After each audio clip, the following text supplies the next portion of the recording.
the coach. His name was Dustin Felder, because remember, it was an acting class I had never done. So he was like, stand-up comedy is your into the industry. Of all the teachers, I said the one guy that really made an impact that was palpable and tangible and gave me a different outlook was Bill Hall. My dad, he's been in law enforcement for over 20 years. He taught like the 4 rules of gun safety. It was always the meth, but like right out of the gate, it was Carter and Keith Hernandez. Those were the guys. You know, I just want to say thank you. I've been watching you since I was a kid. Like I watched the Chappelle Show, and we would recite that shit all the time. It surprised me how much I enjoyed. I coached my daughter's softball team this year. It was one of the best times of my life. I dedicated this to Angela because I would not have done any of the stuff that I've been doing had it not been for her.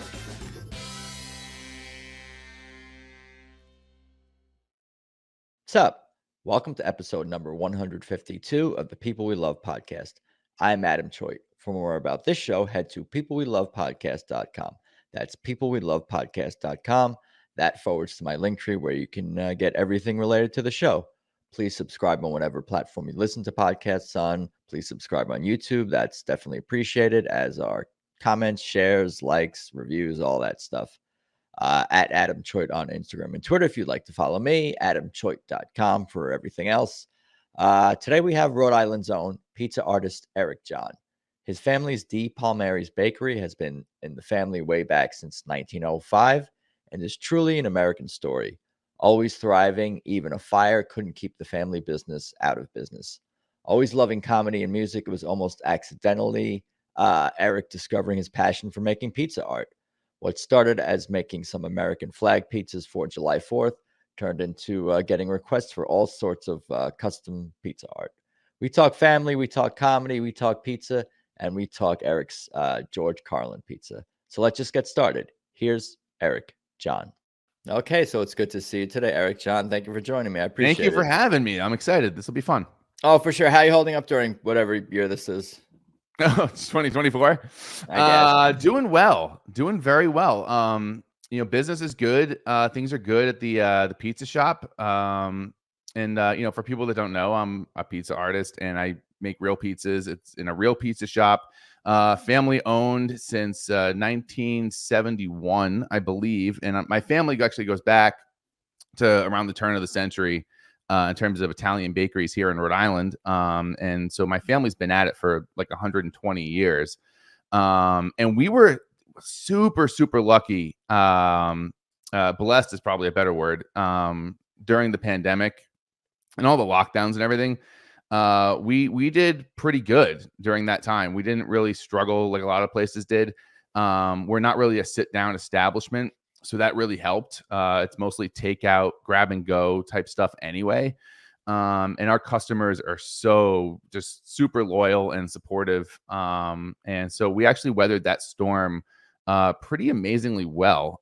We didn't need to take out any loans or any government handouts or anything like that. So we got through that, and so yeah, and things have just been going great. We're very blessed. That's good. I want to get into your background and stuff, but it's interesting when you say pizza artist, you don't mean just like, because some of these, like, was a Subway call themselves sandwich artists. Right. Yeah. Puts some kind of effort and crafts a sandwich, so to speak.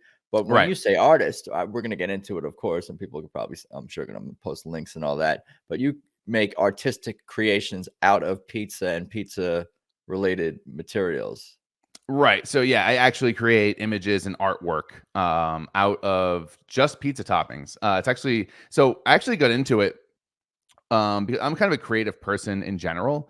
As I'm really Italian, so I talk with my hands. So don't get too distracted by my wild hand movements. But I got, making pizzas every day, usually the same pizzas every day, can get a little monotonous. And as a creative person, I was kind of just looking for something different to do.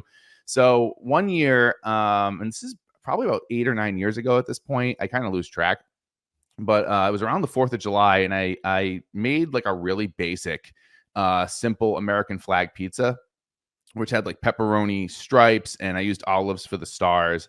And it was like, the idea was like, here's a fun thing people can order for their 4th of July barbecue, cookouts, parties, things like that. And it was super popular. People loved it. It did really, really well. And so I did a similar thing a few years later when the Patriots were in the playoffs, which was often during this time. Not so much anymore. But I made a Patriots logo pizza, very, very basic. And that was super popular also. It got some local media attention. And so I started getting requests from people like, hey, can you make this? Can you do Mickey Mouse? Can you do this? Can you do that? And then I just started sort of diving into it to try to see like, how good can I actually make these pizzas? Because originally they were very, very basic. Like, it's oftentimes I'll show sort of what my artwork looked like when I was first starting out compared to now, because the progression is so dramatic. And I've kind of had to develop this art style myself because there's no one else doing what I do with food, with pizzas.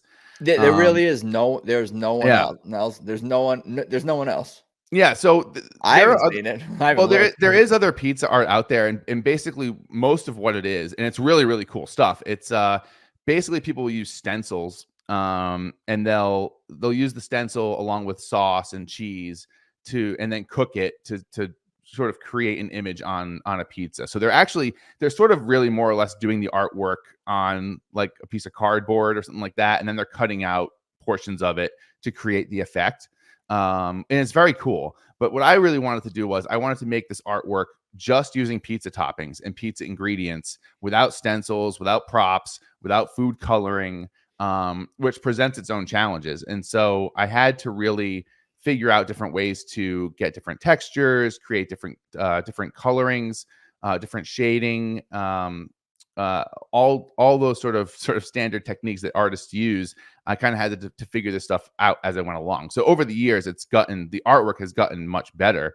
And it's to the point now where, especially with NFT technology, in the last couple of years, where I've been able to create these crazy artworks, some of them gigantic. Like one of them I did, it was 8 full sheet pans put together, which is like 4 feet by 6 feet. So these giant works of art that like could never be cooked or eaten, but just sort of seeing what I could do with it.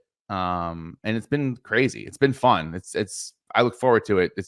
My favorite part of my week is when I get to go in there and make pizza art.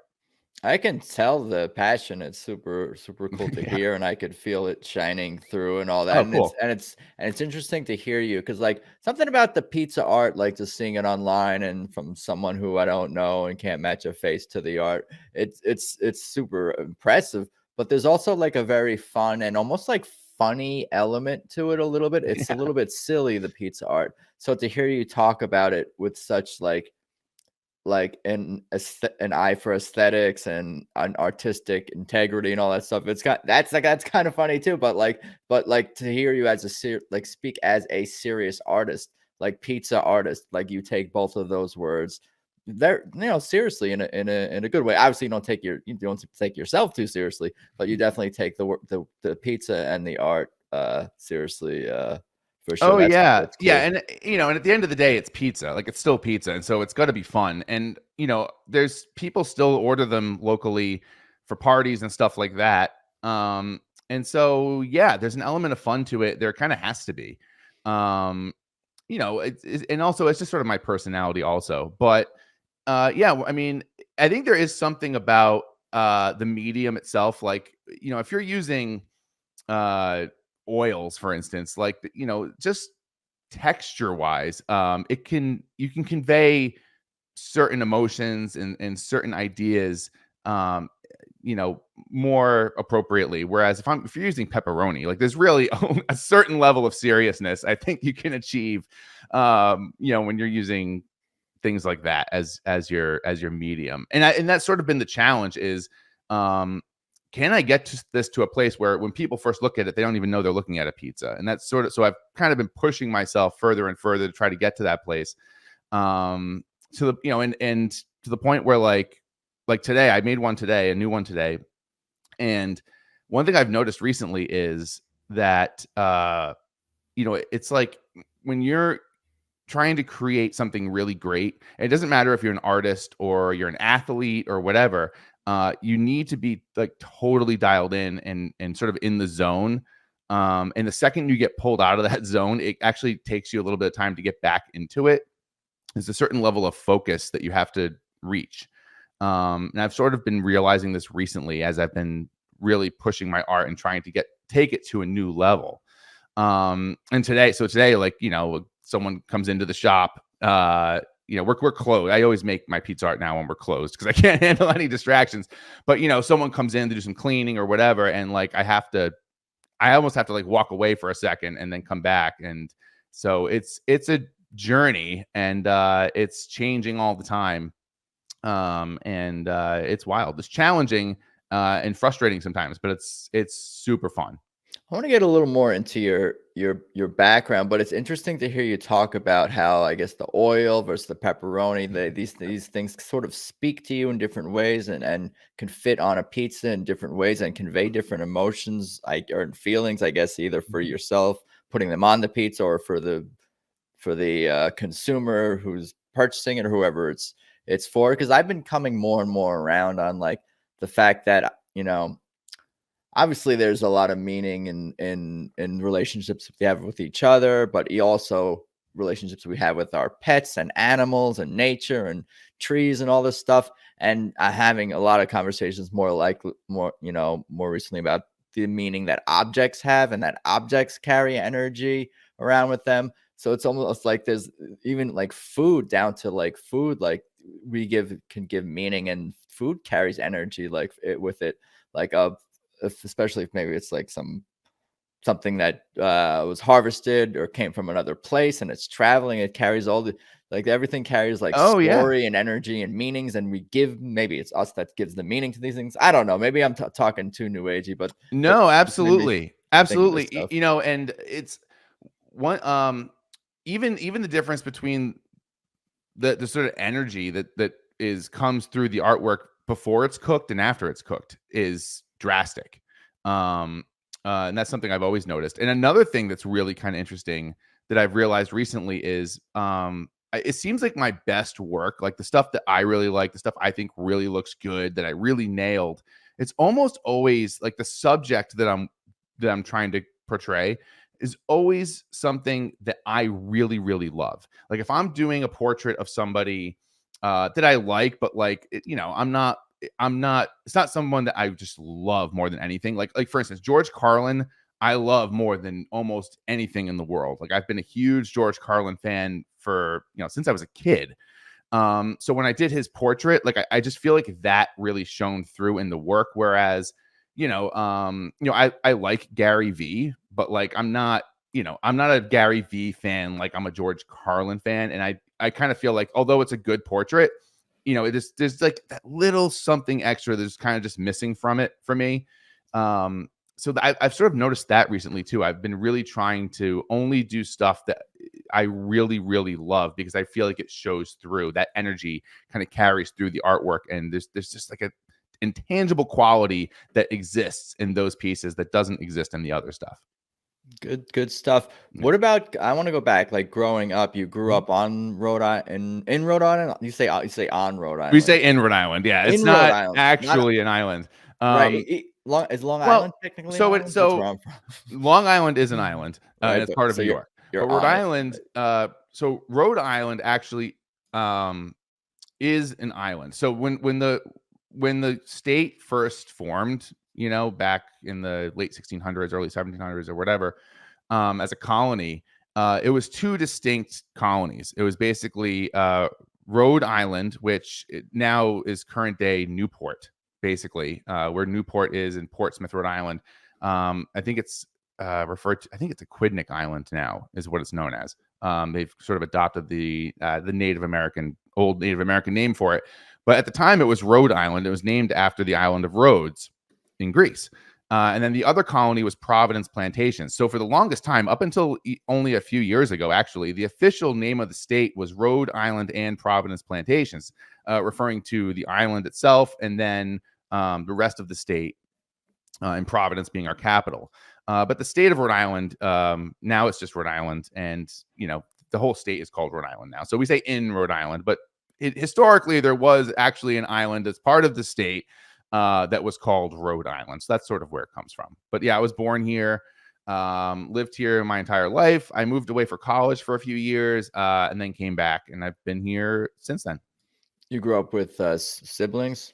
Yeah, I have an older brother, and of course, the bakery's been a part of my life since I was a kid, and yeah, and now I have kids, and now they're kind of a part of it. So it's it's weird how the cycles and the circle of life and all that stuff is kind of Very crazy. like a very American story in a lot of ways, I feel like, and there's not a lot of stories. There are, but not there's like less and less of stories. I feel like yours, these generational stories to Yeah. living in a region and working on a business serving a community for generations and generations. It's very unusual, especially nowadays. And the original bakery was founded in I think 1905 in Providence, and that was my great grandfather's establishment. My great great grandfather's establishment. My grandfather in the early 70s branched off, opened his own place just outside of Providence in a town called Johnston, which I think is still like the second most populated place in America in terms of Italian American heritage. And we've been there since 1971. And we're the only family establishment left. So it's just us now. So, we're kind of carrying on that legacy from over 120 years ago. And it wasn't something I planned on doing when I was younger. I had other things I thought I wanted to do. But when I came home from college, I was kind of working there just to make some money. And then we had a devastating fire that actually burned down the entire place. Damn. Total loss. And that was in 2007.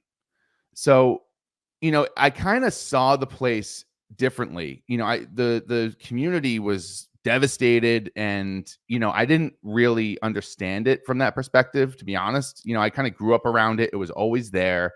We had bakery food whenever we wanted, and I think I understood in that moment that to people in the community and people around the state, it meant something different to them. This was something that they had maybe for special occasions or at birthday parties or at, their kids' first communion, or even like after a funeral. People will cater things, and food is such an intimate thing, and it really is a big part of any event. And sometimes it's the thing you remember most about an event. And so I kind of saw it differently after that, and I became enamored with it, and I really sort of became to love it in a different way. And that's what sort of led to me deciding to jump into it more full time. Wow. So it was really the community feeling the emotional loss of the bakery after the fire that kind of like woke up to how much it means to them and to you. Wow. Yeah, I mean, people were crying, and I didn't get it at first. I'm like, why? Like we're upset. It's because our bakery's gone, our livelihood's gone, and there's lots of employees. Nobody was hurt, thankfully. But yeah, and then I kind of just thought about it for a while, and I kind of just got it. And then when we reopened, the place was packed, and there were all sorts of dignitaries from the state and from the town, and as a libertarian, and maybe we'll get into that too, I don't have a huge reverence for these people, but on the local level, they are, these officials, especially in a small state like Rhode Island, it's cool when these people show up. And it does mean something. And so it's a benchmark. I think that things like that can be benchmarks, or they're things to be celebrated, even if we don't respect the politician or what they do and they're doing a terrible job. But something about them showing up, it shines recognition on to someone who's especially if they're from the community, and serving the community. I'm sure it's well deserved. Your parents ran the bakery for most of your childhood up until. Yeah, so my dad ran it and still runs it. 72 years old, still owns it, still runs it, still shows up every day, works his butt off. He loves it more than anything. It's definitely his purpose, aside from, his dog he loves, and, and his kids and grandkids. He loves us too, but he loves his dog a lot. And he loves that business, and it's been his life. And he ran it with my grandparents. My grandfather retired kind of early. He basically worked himself into retirement because he was working so hard in such crazy hours, 10 at night to 10 in the morning kind of thing. And his body just wore down. So he retired when I was like a little kid. So it's really just been my dad really has been running it since then. And I've been there full time since, 2007, 2008. My brother works there. My cousins work there. My uncles worked there for the longest time. My mother's brother works there. It's a real family establishment, like all the way through to the people that work there. Yeah. What's your dad's name? Steven. When you were growing up, and obviously you describing falling in love, so to speak, with the bakery, more after the fire and all that. But growing up, what were your sort of other interests as a kid, and even going up into high school, towards college age or whatever? What were you thinking you were going to be? Like, what are your interests and maybe professional aspirations outside of the bakery, I guess is my thought growing up. Sure. So when I was so like you, I love animals. So like when I was a kid, I really wanted to be a vet, either a vet or a zookeeper when I was a kid. Because I loved animals. And I still do. We don't have any pets just because it's too much. But I love animals. But outside of that, I wanted to be a firefighter, and did actually end up being able to be a volunteer firefighter for a number of years. So that was pretty amazing that I made that happen. But outside of that, it was music. I played music. I played the piano from when I was 6 years old. Really loved it. I have a bachelor's degree with a focus in music. I majored in music in college, Wow. studying composition.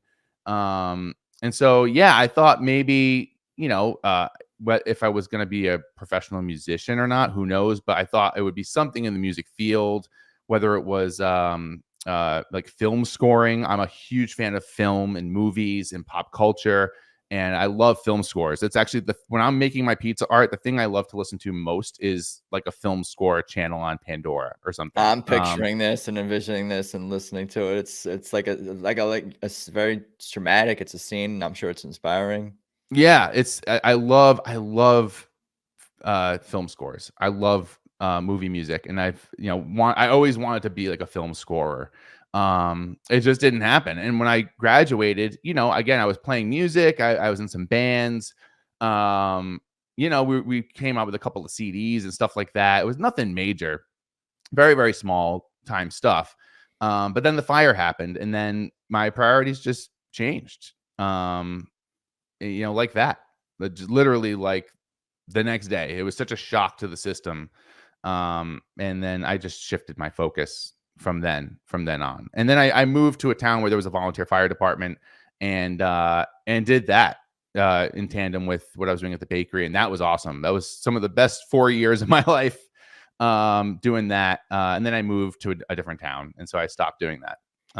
But yeah, those are sort of my interests all along, were those things. So it's crazy how in life, like, these moments, these tragedies, these big events, like, can totally make us do 180s in our life, or help us clarify and crystallize what our priorities. Is that what it takes, really? Because I feel like in my head, like, I have aspirations, I have this and that, there's goals and things I want to do. But if I went through some traumatic thing, that would maybe reshift me or give me the kick in the ass that it's sometimes, I guess, you just need that. There's such a human nature, like, you need that.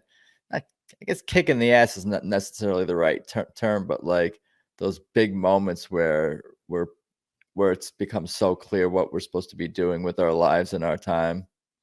Yeah, well, I think that those kind of moments tend to put things in perspective, right? And so that one thing I always try to do, just in general in life, is to put things in perspective, even if it's like a little thing. So like one thing that I always happens to me is when I'm at the supermarket, for instance, right? And I'm in the checkout line, and there's like an older person in front of me, and they're like, they're fiddling with their coupons and they're taking forever. And I'm getting like frustrated and impatient. I stop and think for a second, and the first thing that comes to my mind is the show Band of Brothers. I don't know if you've ever seen the show Band of Brothers. I guess not recently. Okay. It's about Easy Company in World War II, basically. This company of guys who went through D-Day and the Battle of the Bulge and like all through World War II. And I just think about that show. I think about these guys sitting in like freezing cold in Belgium, in foxholes, like dodging mortar rounds and just getting obliterated. And, 20-year-old guys, and I think of that show. And it makes me, I'm like, why am I frustrated right now? Like, why am I complaining? Why am I annoyed at all? Like, I'd so much rather wait an extra half an hour in this line for this older person who may have even fought in World War II, for all I know. They could be 100 years old. I don't know. My point is like, I think when those sort of big moments happen, it's really easy to have that perspective because it's kind of forced on you. But I try to have that perspective. I try to engage with that and have those perspectives all the time. Whenever I'm feeling kind of like annoyed or frustrated or whatever, I try to like step back and step out of myself for a second, and readjust my view on things. And then I recalibrate, and then I have like a whole new attitude. So, but those traumatic moments, they have a way of just forcing that perspective on you, which is why I think it often leads to big changes or new perspectives that you might not have had otherwise. Right. I follow. And I think it also can lead to one being more open to recognizing when a perspective perhaps needs to change without having that big traumatic event. Because you had the big traumatic event, you're able to notice the little things in your life happening, and you're able to adjust without having to have a big traumatic event forced upon you to make some kind of change. Where should we go from here? I feel like I know I don't want to take up too much of your time. You don't have. Oh, I got some more time. You got to make the pizza. So maybe we can share some of the pizza photos, and you could tell me some of the stories and details behind. Sure, them. if you want, we could do that. Yeah, I also want to whatever you want, man. Whatever you want. I got more time. I I got some more time. I got like another 15 or 20 minutes. Cool. I want to also hear maybe a little bit about your political journey, because that's kind of how I discovered you, just from like your political posts and your libertarian. Well, you know what? It's kind of funny. It's kind of wrapped up in the whole thing about perspective, which we're talking about, but also my spirituality and also comedy. Comedy has a big part to do with it, actually. So it would be interesting to get into that too, for sure. You know what? Well, why don't we start that conversation? Because this is People We Love, and I want to hear about what inspires you. Obviously, your family and the bakery and your community is inspiring to you. Yep. We can go into any of those aspects and those people. But I do want to pull up the George Carlin pie. I do. Oh, sure, yeah. And hear more about George Carlin, because I'm a crazy George Carlin fan too. I don't even know where to start. Yeah, stand up basically. Yeah. You know what's funny is I've had a few people tell me they think it looks like Padre Pio, which it kind of does a little bit. But yeah, no, I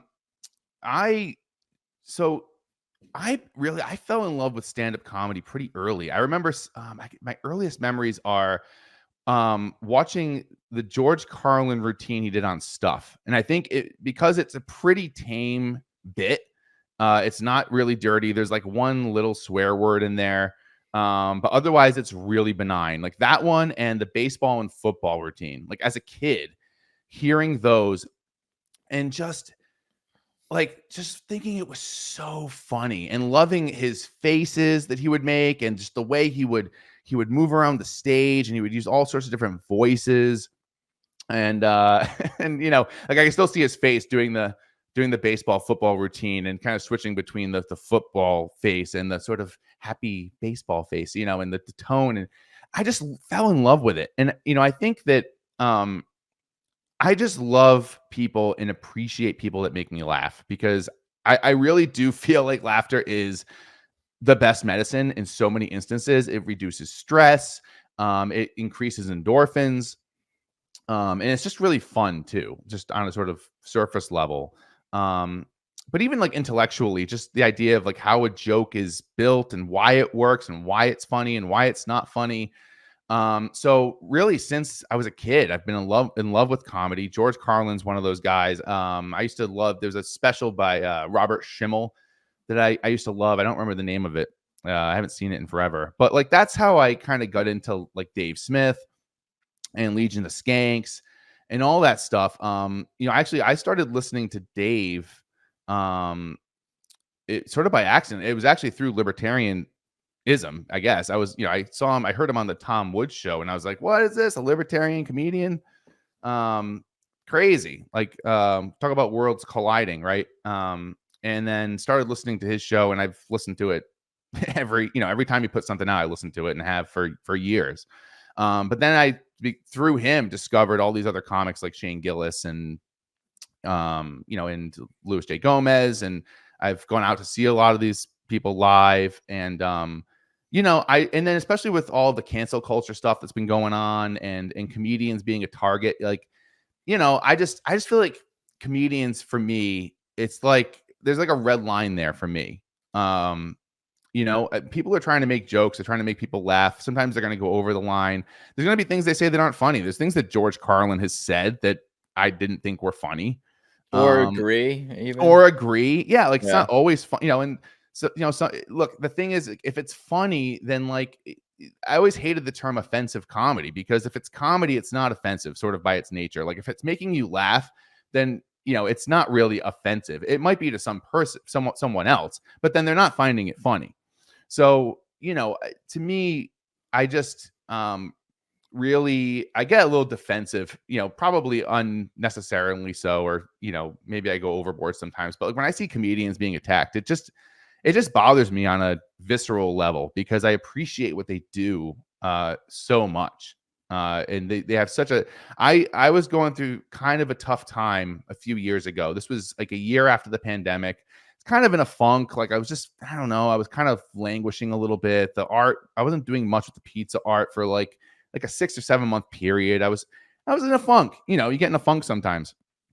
And I saw and I went out to see, and it could have been because of the pandemic too. Just all of that, it really bothered me. So much about it bothered me. It was really getting me down.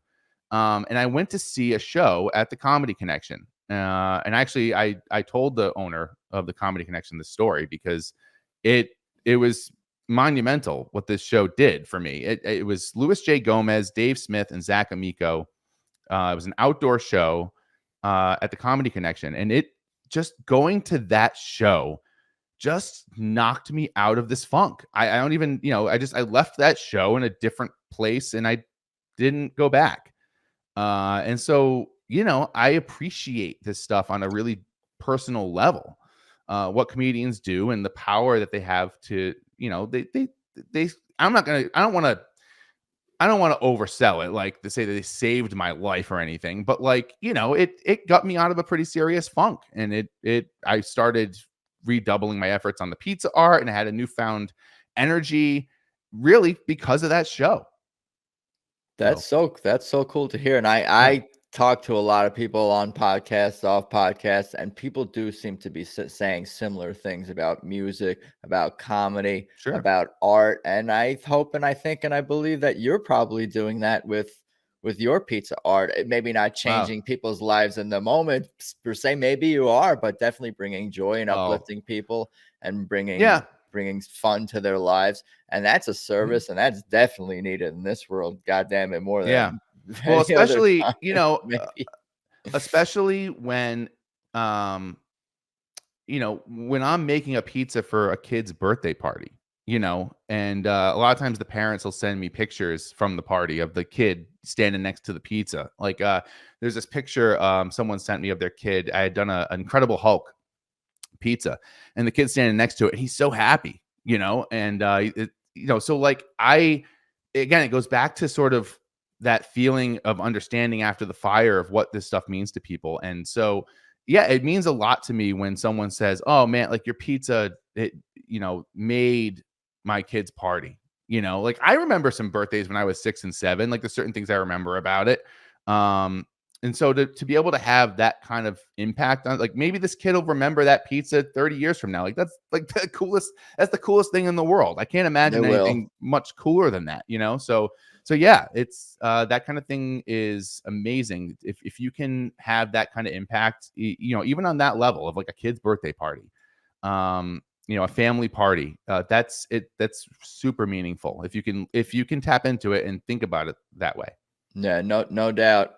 In terms of George Carlin and his comedy, I think one of the things that made him the GOAT, and you know, basically, it's because he did everything. He did all kinds of comedy. He did political. He did silly stuff. He did stuff about language. He did filthy things. He was silly. He did it. He had a rhythm to how he did comedy. He, like you said, made use of facial expressions. And he had longevity, and he evolved, but he never lost a sense of who he was. Just like all these things stand out to me about him. Yeah, he's so unique like that, isn't he? You know, I think it was the special Jammin' in New York, where he starts off with a whole rant about I think it was the Iraq War. The first Iraq War. Yeah, I was gonna say which one. Yeah, the Gulf War, like the Desert Storm. 91. Yeah, I think, and it was about bombing other countries and stuff, and it was funny. He made it funny, and then I think he went right into like a bit about, you know, like words that I hate, or like something, or like, you know, a bit about farting on a bus, like, you know. He just was able to do that in a way that very, very few other comedians can or have. And he was prolific. He was, you know, and he was putting out specials every couple of years for like 30 years. You know, and part of that might have been because he owed a bunch of money to the IRS. You know, that could have been part of his motivation there, that he kind of had to. But, you know, it's just, yeah, he's the GOAT for me. You know, and I think you know, it's kind of an easy choice in a way. It's not like a controversial choice, but yeah, he was a good writer. He was a great performance artist. You know, the faces, the voices, the range of subjects that he you know, they did. He wrote books. Like, he just did everything. Right, his books were awesome too. Yeah, he was the total package for sure. Right. Tell me about this pizza, because I think it does look like him. Certainly, damn.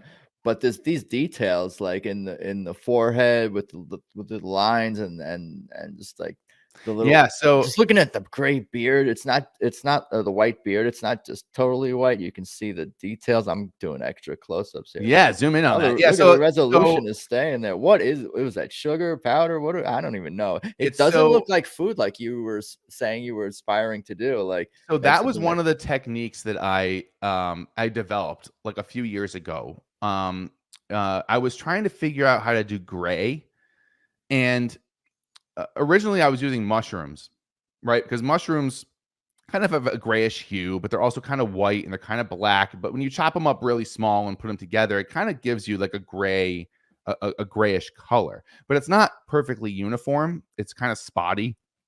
So I just had this idea of like, what if I were to mix grated cheese, and oil and pepper powder? Like, if I take the black pepper powder and the white cheese and I mix them together, is it kind of like mixing paints? Like, is it going to create a grayish color? And it did. With the oil kind of mixed in, it created this sort of gray cheesy mixture that's much more uniform. And I can make it lighter or darker depending on how much pepper I add. So I think with this one, you know, I kind of had like a base tone. And then after I had kind of laid that down, I added a little bit more pepper and made it a little darker, and, you know, put in some of the darker spaces there. And then that kind of led to me figuring out how to use pepper powder for shading around the eyes. You can see I just used straight pepper powder on top of the chicken, which is what I used for the skin. To do the shading there. And then on the cheeks, sort of right around the edge of the nose there, on the nose and where the cheek, I'll use grated cheese as like a highlight. And figuring out how to do shading like that really helped bring a three-dimensional element to the portraits that wasn't there initially. Right. There's a very dimensional. That's why it's part of why. Yeah, don't and you even can see notice the shadow on the left side of the face there. It's like a very, very thick, heavy shadow that kind of makes the face pop out at you a little bit more. Sure. But actually, another interesting thing about this particular portrait, this is one of the first portraits I did where I used AI to generate an image to work from. Up until then, I'd been using photographs, which, it's harder. It's harder to use a photograph. Whereas if I go into AI and I type in George Carlin portrait, caricature, cartoon, whatever, it might take a little while, but I can, through putting in different prompts, I can get an image that just speaks to me that I feel like I want to try to recreate. And it's just been a lot easier for me to do it that way. Number one, it feels better as an artist because I'm not recreating someone else's photograph, for instance, to create the artwork. It's a unique image, which is nice. It's just for copyright purposes, and also just as an artist, like, it just feels better that it's something that's more unique. And also it gives you a wider range of expressions and different things that speak to you. I kind of liked this particular expression where he's kind of looking away, and there's something about his expression that just spoke to me. I thought was interesting. So that was kind of a big leap forward for me with this portrait. And I think I remember making it and feeling like there was something not quite right about it. And I think what I figured out was that the lines under the eyes, as I was making it, they weren't low enough. There's something about the sort of bags under his eyes, showing his age a little bit and being lower, that just lowering those lines by, like, I don't know, a quarter of an inch, changed it from, like, just looking like an old guy to looking like George Carlin. Interesting. Yeah. Do you ever either live stream or put out any videos or do a live event where you're making the pizza in front of other people? Do you ever, like, have people watching you make these? No. I did do one live event with a group called the Pizza DAO, which I've worked with many times. It's an NFT Web3 community that basically throws big pizza parties all over the world where you can get free pizza. It's awesome. And I did an event with them where I made one of my seasonal pizzas that I did that I sold as an NFT. It was a heart pizza for Valentine's Day, and I did a live stream making it for them in their metaverse space, which was very cool.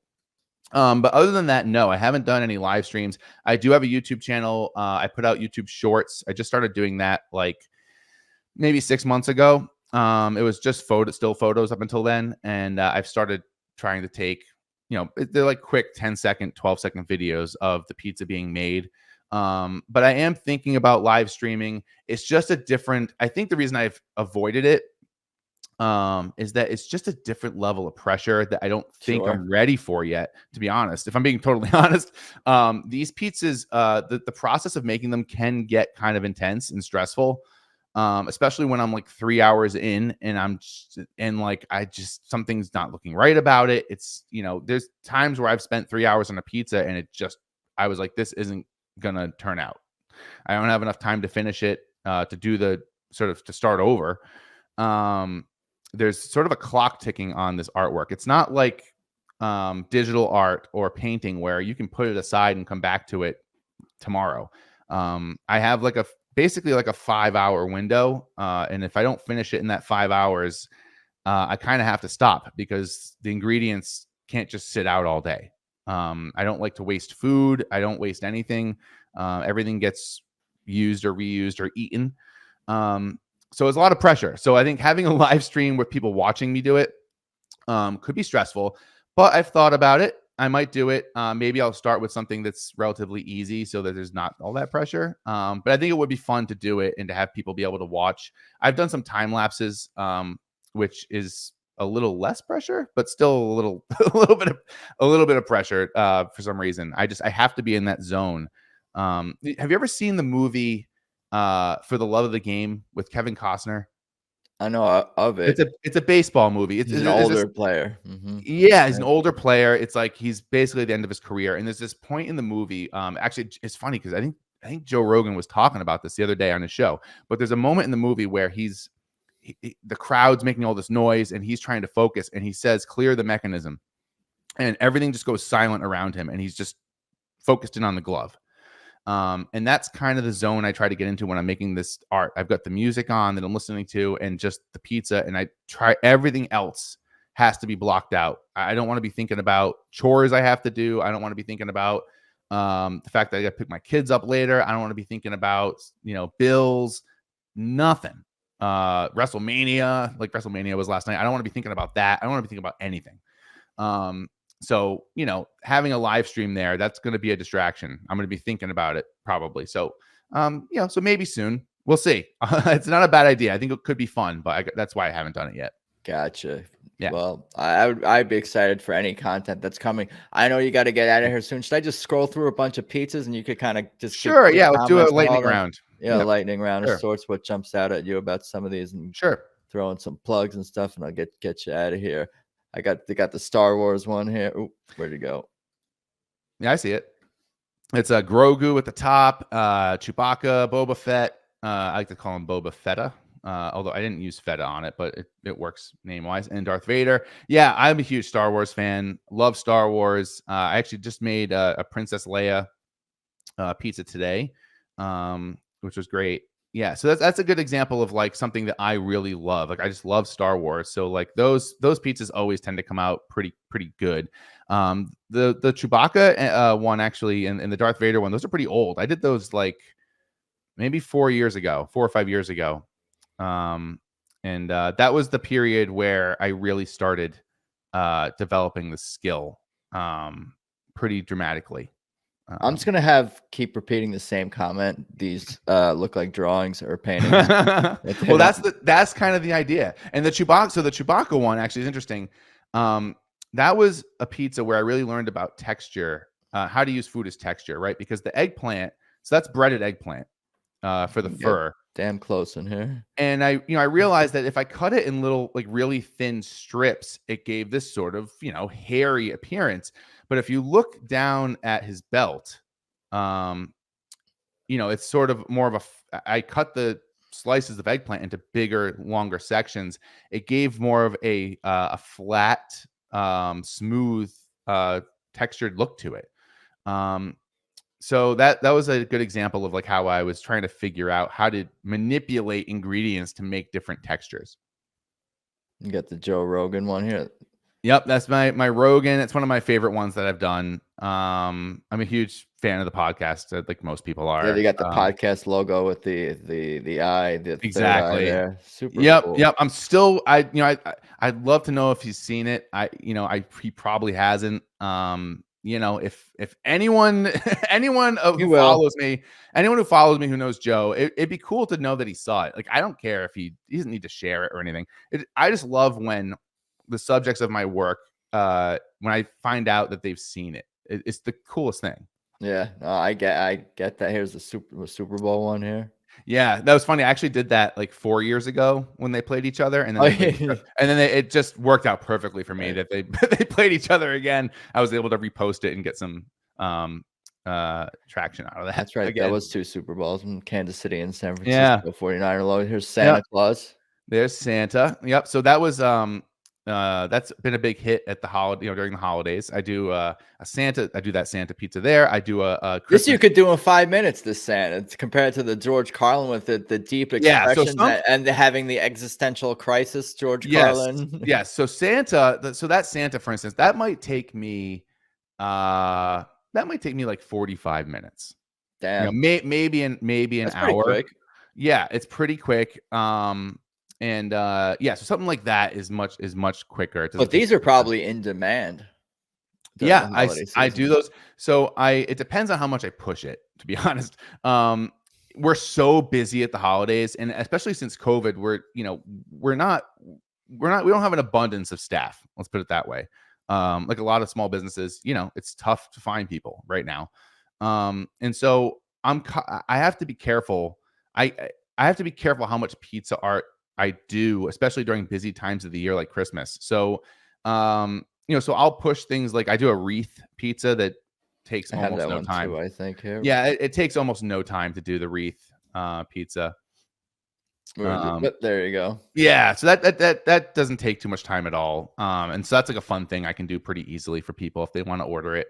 But yeah, so yeah, nice. it's great. It's maple leaf. It's like, yeah, so these the leaf, the wreath, a lot of these I did as an NFT collection. And sold them on the blockchain as sort of these limited edition runs, and they sold out, and I made some nice money off of them that way, which has also changed the way I can approach this stuff too. I can spend time making this stuff, and it can be more than just promotion. I can also sell them as unique collectibles too. Could be last, and the images last. It's a way to preserve the images as well. I'm not an NFT expert, but I'm learning a little bit more and more about it's them. A cool technology. Yep. Watermelon pizza. Yeah, that's damn cool. Clover, luck of the Irish here. Yeah. Yep. So that's And what is this? Is just these are more NFTs I grabbed from your website, I'm guessing. Yeah. So I also did a collection of like AI pizza images. Like when I was first messing around with AI, like when it first came out, I did a whole collection of like celebrities with pizza. John Coltrane eating a pizza. Exactly. I did it. It was fun. I haven't made any more of them, and the collection sold out. And it's a fun thing. Again, it's kind of like. It is kind of like a historical thing. It's like the first iteration of AI sort of encapsulated forever on the blockchain. So it's pretty cool. And it's pizza, and that's a ladybug there. Yeah, I was playing around a lot with the textures there. Pesto? Is that pesto here? No, those are peppers. Those are green peppers cut very thin. Okay. Yep. And that's Al Davis. Yeah, what inspired an Al Davis holding it? It was a set that I did from this collection. It was Renegades, I think, was the set. There was like an Al Davis. There was a John McAfee one. There was an Elon Musk one from that set, I think. Nice. Yeah, that was like a silly, fun thing that I did at one point. I think during that might have been. I guess it was like 2022. That's when I did that. So. This you can do in very simple 3 minutes at baseball with the Redskins, but it looks great. Thanks, dude.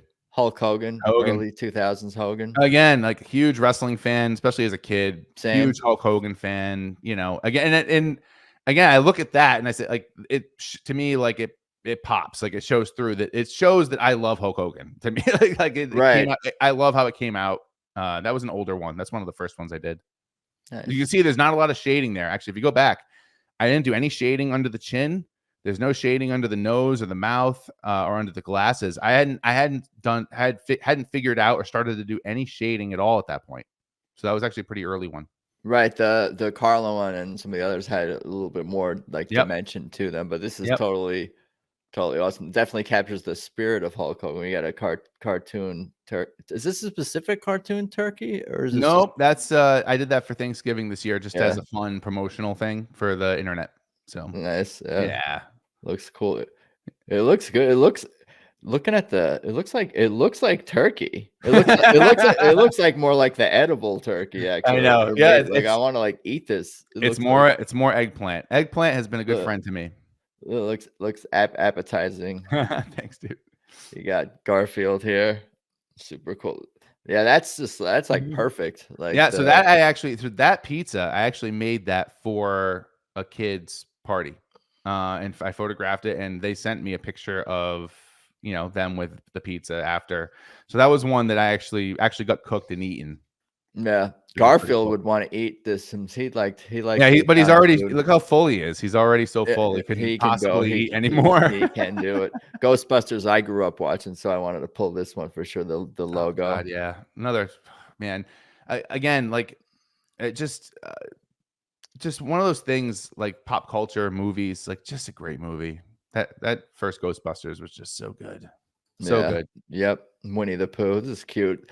captures this. This is kind of well, the Santa also captured just that like cheer and that innocence and the smile. Like it really evokes like such a emotion, like this Winnie the Pooh and again the Santa one. Well, you too, know what? which brings cheer. That cheese blend I did. It's cheese and garlic powder, and I used less oil than I would normally, so that it would have a fluffier, softer look, and it came out perfect. So he actually kind of almost looks like he's soft and fluffy. Yeah, these are all great. What do you? I mean, so you said some you don't eat, some you do cook, some you don't cook. Who or what? Custom pizza tasted the best and tasted the worst. Oh, that's a good question. It's a crazy one. You know, I get comments sometimes like, "Man, that's a lot of olives" or whatever. But like, I have to be honest, I've never had someone say that, "Oh, it looked great, but you know, it was too many olives" or this. And you know, I've never had one person complain about the taste. They've always said it looks great, tastes great, we love it. I would imagine, like, if it was me and I had a slice that was just a mountain of olives, like, to me, I would scrape some off or something. But like, you can cut it strategically. Cut these pieces. Yeah. So, but no, I've never had anyone complain. And I thought I would have, to be honest, just because, you know, it's like a mouthful of spinach or a mouthful of peppers or whatever. But yeah, never had anyone complain, oddly enough. Gotcha. So, good stuff all around. I appreciate you sharing the pizzas. Well, thanks for having me on, dude. Journey. Anything else you want to mention, or where can people find and follow and all that? Everyone should definitely go watch The Art of Pizza, which is a short film that amazing filmmaker Marcus Ritchie made about me and my art. It's on YouTube for free. So just go to YouTube, search for The Art of Pizza, and you'll find it. It's like 15 minutes long. He put a lot of effort and a lot of work into doing that, and it chronicles me making the biggest work of pizza art in the world. As far as I'm concerned, it's not like Guinness Book official or anything, but if someone wants to challenge me on that, they're welcome to. But it's a really great movie. He did a great job with it. So go check that out. And then otherwise, just follow me on all the social media platforms, Eric John Pizza Art, YouTube, Twitter, Instagram, TikTok, as long as that lasts, and all those places. Most active on Twitter. Good stuff. I appreciate it again, and I'm sure we'll talk more soon. Yeah, man. Thanks again. Definitely. There you got it. Go make some pizzas. I'm on it. Peace. So there you have it. Episode 152 with Eric John, Pizza Artist. That was fun. I really appreciate his time and his passion for not just pizza and pizza art, but also for comedy, music, and for serving the community. So cool to be able to connect with him, and great to see that his family bakery is still thriving to this day. Anyway, for everything about this show, of course, head to peoplewelovepodcast.com. That's peoplewelovepodcast.com. I'm at Adam Choit on Instagram and Twitter, adamchoit.com for everything else. I think that's about all I got for today. I appreciate you guys listening. Thank you as always, and let's talk soon. Peace.